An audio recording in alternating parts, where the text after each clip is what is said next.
What should I do if I get into a motorcycle accident? Okay, let's just look at it from the perspective of injuries and basically being scared. I'm not going to talk about insurance, what you should say, what you shouldn't say. At the end of the day, you do what you need to do, get your own legal advice. But for medical advice, make sure you rescue yourself. Now, this is a rescue card that comes in every single one of our rescue packs. This is a medical trauma pack, and then also our little boo-boo pouch right here. This is the rescue pouch, but trauma kit right here comes with a bunch of stuff, and it shows up in here. So what you want to do is remain calm. That's one of the biggest ones here, because you're gonna have a lot of adrenaline rush.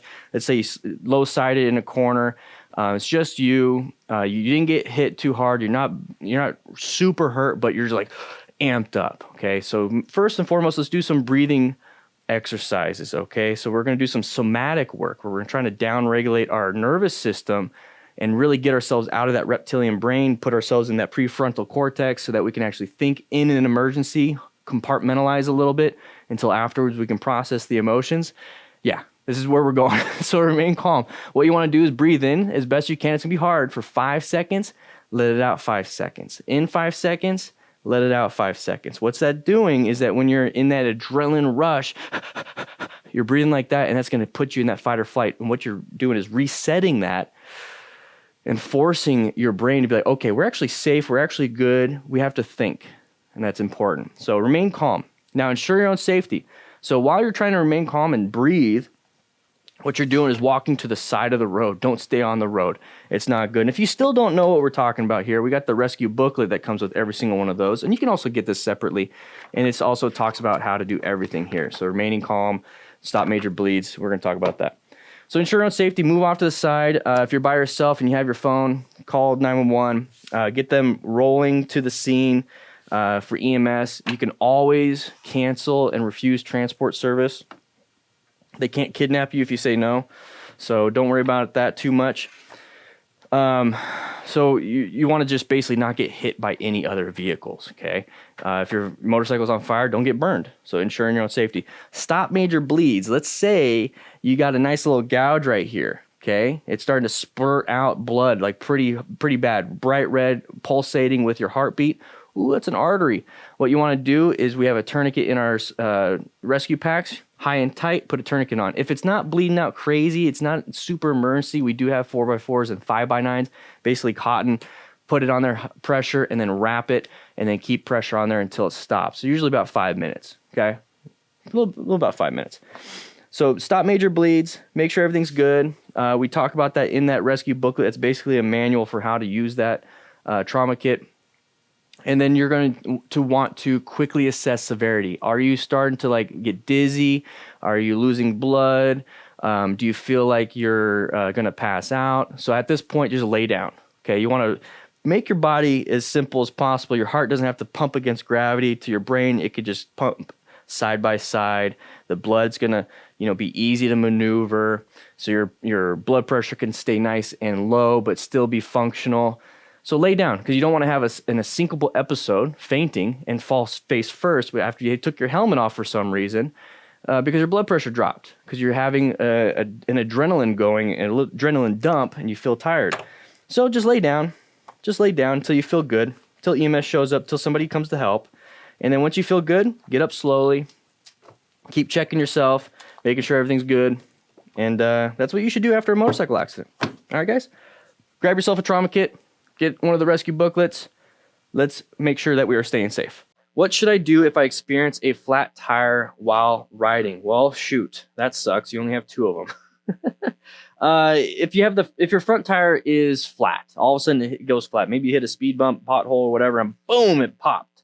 Or it was just really low and you never checked it and it just got really low when you're riding. Okay, so what happens? Well, you're going to start to get a really spongy front tire in your steering and even your acceleration is going to be kind of wonky, and you're really going to feel it, especially if it's that front tire.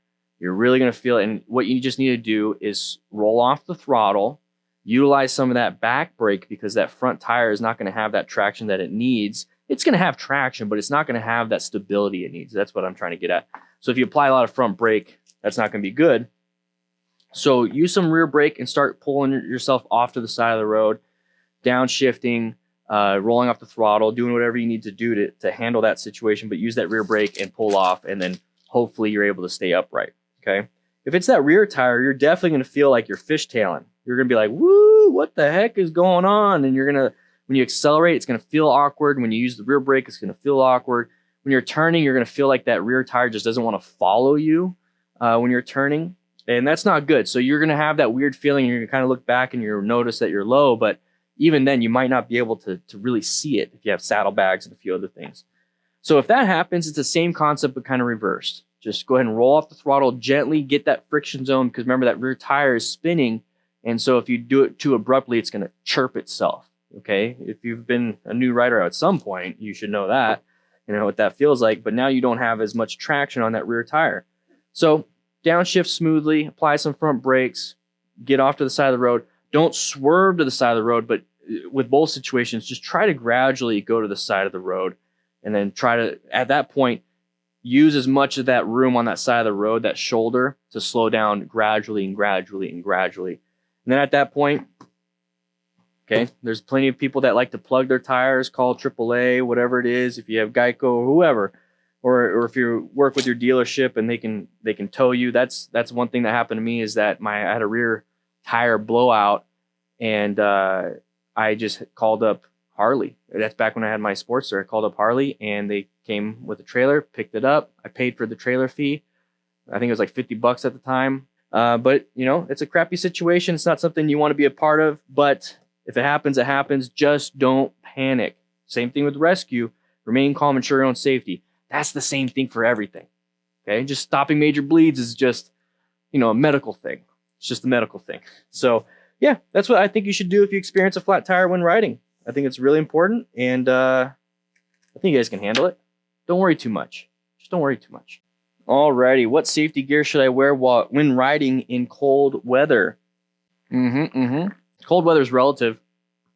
For me, cold is like anything in the 50s. But I know some of you people, guys, girls, whatever, DFM crew members, and be like, well, 20s is cold to me. Okay, cool. Cool. You win. So there's different ways to handle it. I've talked about recently just to add layers to you. So I like the Under Armour cold gear.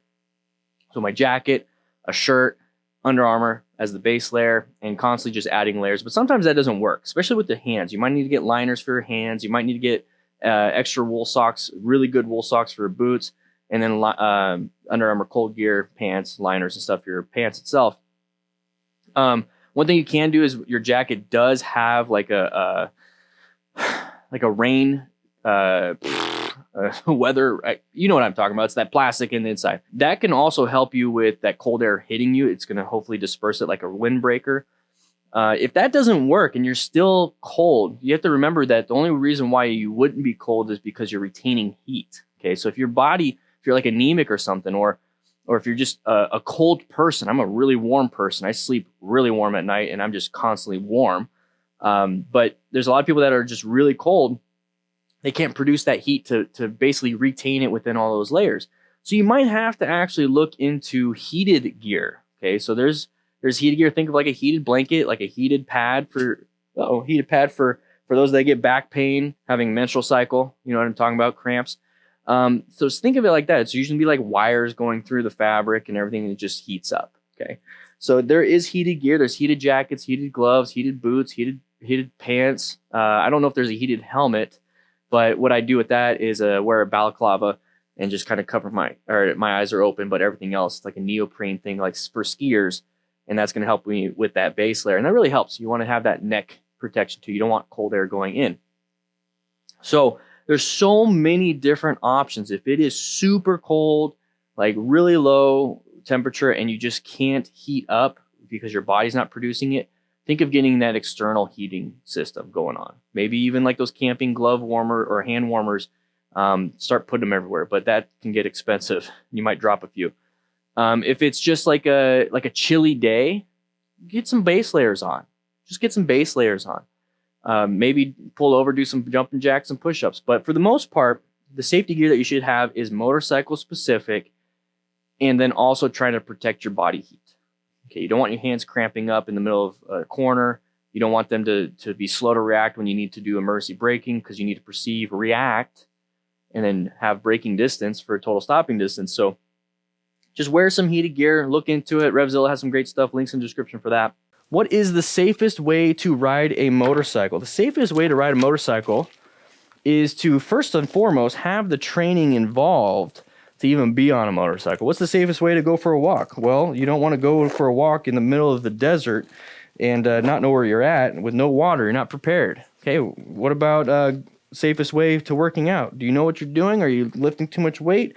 You see how it's starting to get the knowledge and putting yourself in a good position for safety and understanding what's going on. So, what is the safest way to ride a motorcycle? The safest way to ride a motorcycle is knowing what you're doing. Go take a class, put some gear on, understand where you're going from point A to point B. So get yourself a phone mount. We use quad locks here, but get yourself a phone mount. Put GPS on so you know where you're going. And avoid objects, avoid obstacles, avoid other vehicles. The safest way is to know. Have an awareness of the risks. And not be like, oh, the risks are too high, I'm not going to do it. The risks are high. The risks are high for living. The risks are high for eating too much food. The risks are high for not wearing clothes and going outside and getting arrested for nudity. The risks are high for no matter what you do, as long as you know what you're supposed to do and be within the boundaries and have an awareness of the risk and then what you can do to mitigate those risks. The best way to mitigate risks when it comes to riding a motorcycle, making it safer, is getting more knowledge and to get more practice, increase your skill level, and your risk level starts to go down while your skill level starts to go up. It's never going to go away, but your confidence is going to go up. You're not going to panic. You know what to do in emergencies. You know what to do during non-emergencies. You know how to just ride without even thinking because it's all automatic. You're still trying to think and staying focused, but it just becomes easier. It just becomes easier. Practice, practice, practice, practice like your life depends on it, because it does. And if you want to practice your slow speed skills, get yourself the Smart Rider Drill booklet, 20 plus drills inside of here that will help you out. All you need is a small parking lot, 10 cones, which, by the way, when you get the booklet, there's an option for cones too. So you, boom, already done. Practice, become safer, become smarter.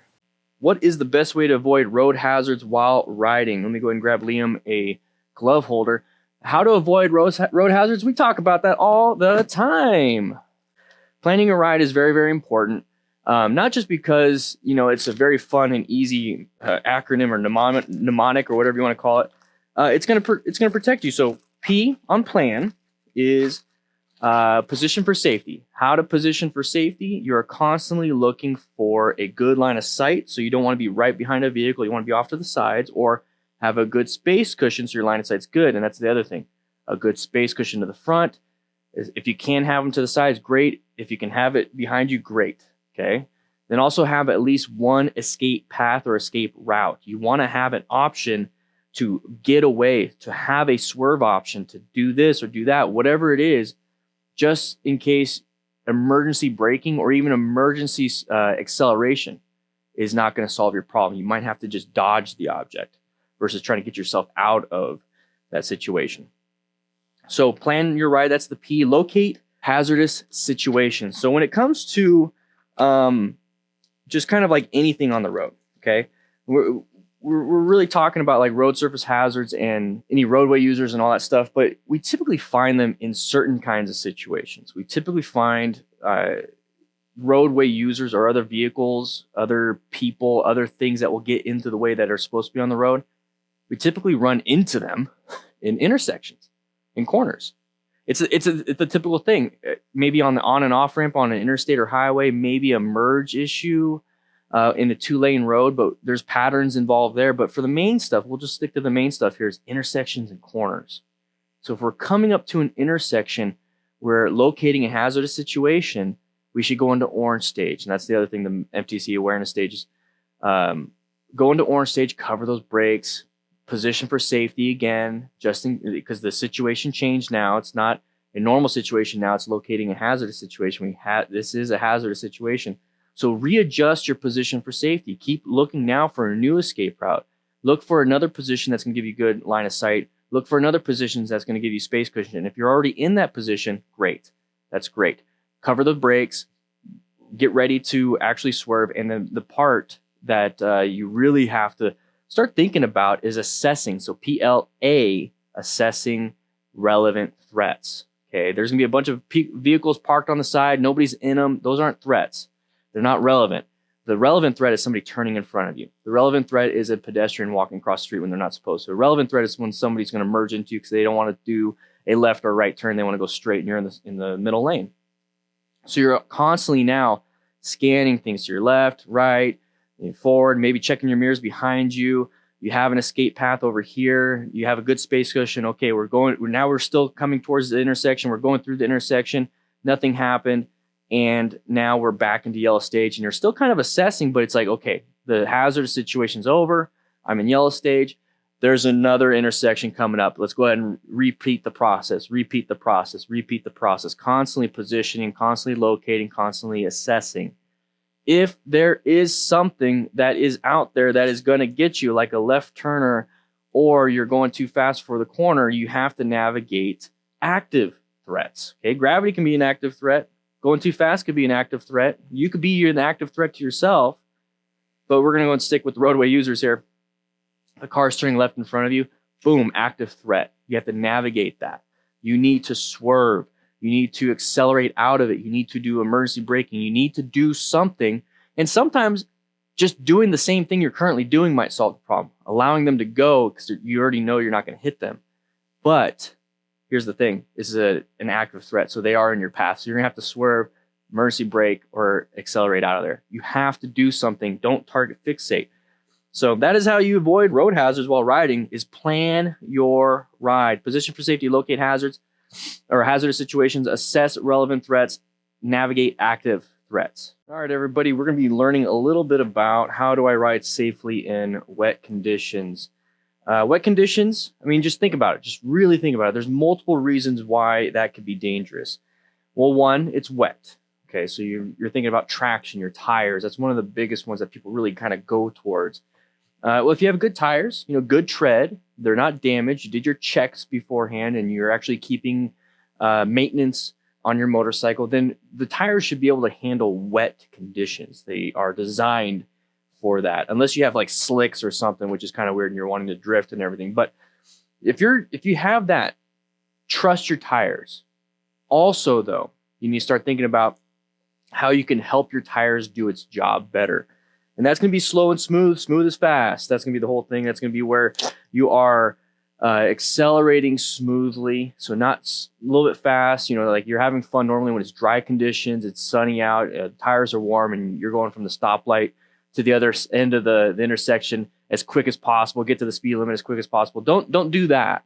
Do it nice and smooth. Allow it to get some traction, get some friction going, and then it's going to continue going. So nice and smooth going in. So maybe just a little bit smoother. Just get a good feel for it. But at the end of the day, your tires are going to do fine if they're well maintained. It's just give it a little bit extra. Just kind of let the tires do its thing and help them out a little bit. Same thing with braking. Progressive braking, you might have to start braking sooner. So always maintain a good space cushion.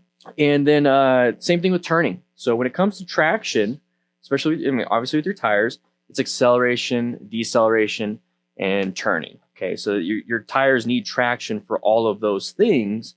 So same thing with turning. Slow it down before the turn. Take turns nice and easy. Don't go super fast. There you go. So safely ride in wet conditions. Well, that's not it. That's not all of it. Kind of have to think about it. Wet conditions can cause you to lose body heat pretty quickly. You're wet. Think of it as like you're sweating. That's the body's natural reaction of removing heat from the body with evaporation. So when you're riding and you're soaking wet and the wind's kind of blowing at you, you got that 55 mile an hour AC unit going on, it's going to start taking heat from your body. So think about heat from your body getting removed. You start shaking, start getting tremors, your fingers start getting numb. Now you're not able to have that dexterity for that reach and the acceleration and the turning. You start to freeze up, start thinking worse. You start not necessarily getting into hypothermia, but you're starting to go down towards that end of the spectrum versus having a really good core temperature. Make sure you have good gear. Make sure you have stuff that's going to keep you warm. If you notice yourself getting really cold, pull over, do some jumping jacks, do some push-ups. I don't care if you look funny on the side of the road, but you need to warm up. You definitely need to warm up. And then afterwards, Make sure you do some active warming. Go take a nice hot shower. Take a nice hot shower. Another thing you got to watch out for is visibility. So our, face shields are going to start fogging up. They're going to get water droplets. You don't have any windshield wipers on your shield. If you have a pin lock system on your visor, that's going to help out with the fogging, but it's not going to help out with the water droplets. And water and everything reflects light, so it's going to be a little bit harder to see. Think about everybody else on the road having a harder time to see. So we start having issues. So how to ride safely in wet conditions, nice and easy, nice and smooth on the throttle, the braking, the turning. Understand that your body temperature is going to drop. Understand that it's going to cause those cold-like symptoms where, hands are going to start cramping up. You're going to start shivering, maybe even having body tremors. At that point, you're getting the hypothermia. And also visibility is going to be an issue. Okay, so visibility is going to be a big issue. So be very careful with that. What type of protective gear should I wear while riding a motorcycle? Well, you guys are asking these questions. Remember, we have a link in the description so that you can actually ask them. It's like a little email. It's a Google form. Check it out. So you can ask them. Maybe we'll answer them. But what type of protective gear should I wear while riding a motorcycle? Well, full gear. Okay, so it's always going to be full gear. And before you guys leave, let's kind of expand a little bit on that. What kind of gear? So start thinking about, are you in hot weather? Okay. Are you in cold weather? Are you in like a spring, fall type weather where it's just really nice? Do you have, is it mainly cloudy like you're in Portland or Seattle? Or are you like in the desert Southwest here in Arizona and it's usually sunny? These are different kinds of things that you have to really think about. Are you going long distance, short distance? Now, I know some of you guys don't have the income to have like 16 sets of gear. So it's really just kind of comes down to like what I like to do is I like to get mesh gear, mesh textile gear. So a mesh jacket, mesh pants, some decent leather gloves, full face helmet, and good boots. And the reason why I do that is because typically it's hot down here. Okay, it's typically hot down here, and I don't want to be caught out sweating my balls off. So I have that mesh gear for that airflow, mesh gear for that airflow. Hands, I'm okay with sweating. The gloves do a great job. Helmet, good ventilation. I'm okay with sweating on here. I don't have any hair to mess up. Boots, they're boots. When it gets colder, what I like to do is now start adding base layers. So I have like Under Armour cold gear, but I know motorcycle companies make that kind of stuff, little base layers. So I wear Under Armour cold gear underneath my shirt, underneath my jacket, and same thing with my pants. If it starts getting even colder, I have 2 pairs. So I have multiple layers, and it just that my jacket and pants are a little bit bigger than normal, which is perfectly fine. It's not like they're super constricted and tight. The climb gear is really good, but you can definitely find some gear on Revzilla. Links in the description for that. But I'm dressed in layers, so if I have to pull over because it's getting too hot with those layers, I just take one off. This way I don't have, a couple $400 jackets, a couple $200 jackets, a couple $200-300 pants. I just buy those little base layers. So when it comes to like what type of protective gear should you wear while riding a motorcycle, I like to think of what I'm going to be using 80% of the time, and that's going to be hot weather. And so I'm not going to buy full-on leathers with no airflow. I'm not going to buy a full racing suit if I'm just going to go to the store or going for a quick ride with my friends where I'm not speeding, or just going a quick ride for myself and not speeding and not doing anything crazy, and it's going to be an easy road. So it really kind of comes down to what it is that you are going to be using it for. Going to the track, you have to get a full suit. You're going to be riding to work. You might want to get some overpants and a big jacket so you can put your work clothes underneath, or carry it in a saddlebag or in a backpack. When it comes to you're just going to go for a nice leisurely ride and come back and not really doing anything, well, get something that's kind of comfortable that's going to handle the weather at the time. And for me, typically it's mesh gear. So really kind of play around with what are you using it for versus why you need to have a specific color and a specific brand and a specific anything. Just make sure it's motorcycle specific, has at least elbow armor, shoulder armor, knee armor in those pants and jackets. If you can find some with hip armor, or back armor too, but if you can find some with hip armor, great. Replace that PE foam, that gray foam, with some real armor in the back. Have a helmet, gloves, boots. You can pretty much do a lot with just that.